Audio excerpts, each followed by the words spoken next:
যুগের সঙ্গে তাল মেলাতে পারেনি ডাক বিভাগ, হাজার কোটি টাকা ব্যয়েও ফেরেনি আস্থা। সিরাজগঞ্জের উল্লাপাড়ার বড়হরে অবস্থিত অবিভাগীয় শাখা পোস্ট অফিস, সামনেই পুরনো পোস্ট বক্স। রোদে বৃষ্টিতে রং উঠে গেছে, তলায় ধরেছে মরিচা। কতদিন ধরে খোলা হয়নি তার হিসেব নেই।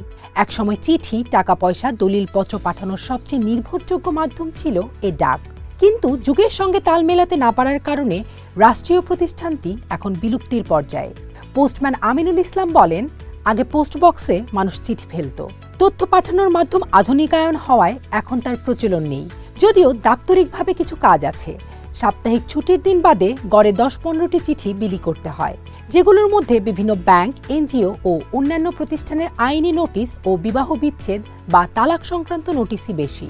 ঐতিহ্যবাহী ডাক শুধু হারিয়েই যাচ্ছে না, আর্থিকভাবেও সরকারের জন্য বড় বোঝা হয়ে দাঁড়িয়েছে।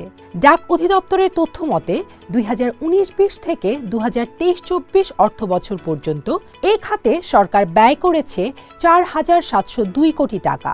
বিপরীতে রাজস্ব আয় মাত্র ১,৪১৯ কোটি। অর্থাৎ ৫ বছরে ডাক বিভাগের পেছনে সরকারের লোকসান ৩,২৮৩ কোটি টাকার বেশি।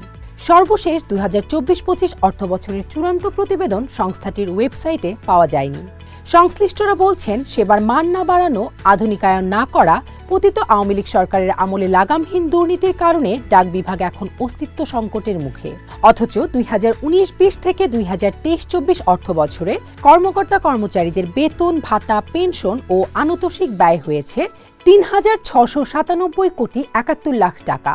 বিগত বছরে আওয়ামী সরকার ডাক বিভাগের অবকাঠামো উন্নয়ন, এমপিসি প্রকল্প, কর্মকর্তা কর্মচারীদের আবাসন সহ বেশ কিছু প্রকল্পে হাজার হাজার কোটি টাকা ব্যয় করেছে। যদিও এ বিপুল পরিমাণ ব্যয় ডাক বিভাগের প্রতি মানুষের আস্থা ফেরাতে পারেনি। এর মধ্যে ২০২১ সালে ঢাকার আগারগাঁওয়ে ৯২ কোটি টাকা ব্যয়ে ডাক ভবন উদ্বোধন করা হয়। ডাক বিভাগের কর্মকর্তা কর্মচারীদের আবাসনের জন্য ২০১৯ সালে ৩৭৬ কোটি ৭৩ লাখ টাকা, ঢাকা শহরে ডাক বিভাগের কর্মকর্তা কর্মচারীদের জন্য আবাসিক ভবন নির্মাণ প্রকল্প অনুমোদন দেয় একনেক। ডাক ব্যবস্থাকে আধুনিক ও গতিশীল করতে ২০১৮ সালের জুলাই থেকে ২০২২ সালের জুন পর্যন্ত মেয়াদে ৩৫৬ কোটি ৪৯ লাখ টাকা ব্যয়ে ১৪ জেলায় মেইল প্রসেসিং ও লজিস্টিক সার্ভিস সেন্টার প্রকল্প বাস্তবায়ন করে বিগত আওয়ামী লীগ সরকার। এছাড়া ৯০০ কোটি টাকা ব্যয়ে আধুনিক ডাকঘর তৈরির প্রকল্প নেয় ডাক অধিদপ্তর। এ প্রকল্পেও ব্যাপক অনিয়ম, দুর্নীতির অভিযোগ রয়েছে। সিরাজগঞ্জ ও চট্টগ্রামের মিরসরাই উপজেলার ডাকঘরগুলো সরেজমিনে ঘুরে দেখা গেছে, সেখানে তেমন কোনো কর্মচঞ্চলতা নেই। মিরসরাই উপজেলা ডাকঘরে গিয়ে দেখা যায়, সেবাগ্রহীতার চেয়ে সেখানে কর্মকর্তাই বেশি।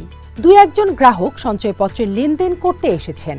উপজেলার আবুতরাব ডাকঘরের মাস্টার গোপাল চন্দ্রনাথ বলেন, এখন বিবাহ বিচ্ছেদ ও ব্যাংকের চিঠি বেশি আসে। এছাড়া মিরসরাই জাতীয় বিশেষ অর্থনৈতিক অঞ্চলের বিভিন্ন প্রতিষ্ঠানের কিছু চিঠি আসে। ব্যক্তিগত চিঠি, কাগজপত্র এসব একেবারেই আসে না বললেই চলে।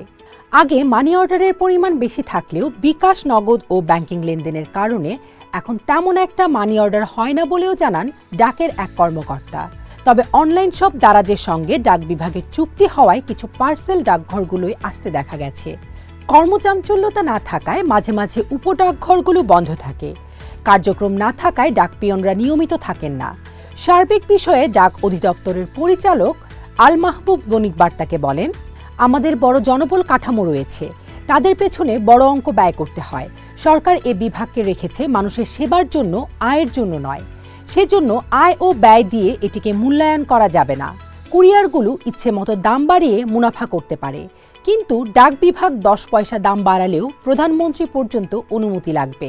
এখানে সেবাই মুখ্য। তিনি আরও বলেন, ব্যক্তিগত ও পারিবারিক চিঠি বন্ধ হয়ে গেছে, বিপরীতে কমার্শিয়াল চিঠি এখন বেড়েছে। আমরা সেবার মান বাড়াচ্ছি।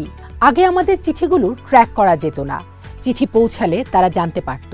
এখন ট্র্যাক করা যাচ্ছে। এমন কিছু আধুনিকায়ন আমরা করেছি। সেবার মান আরও আধুনিকায়নে কাজ চলছে।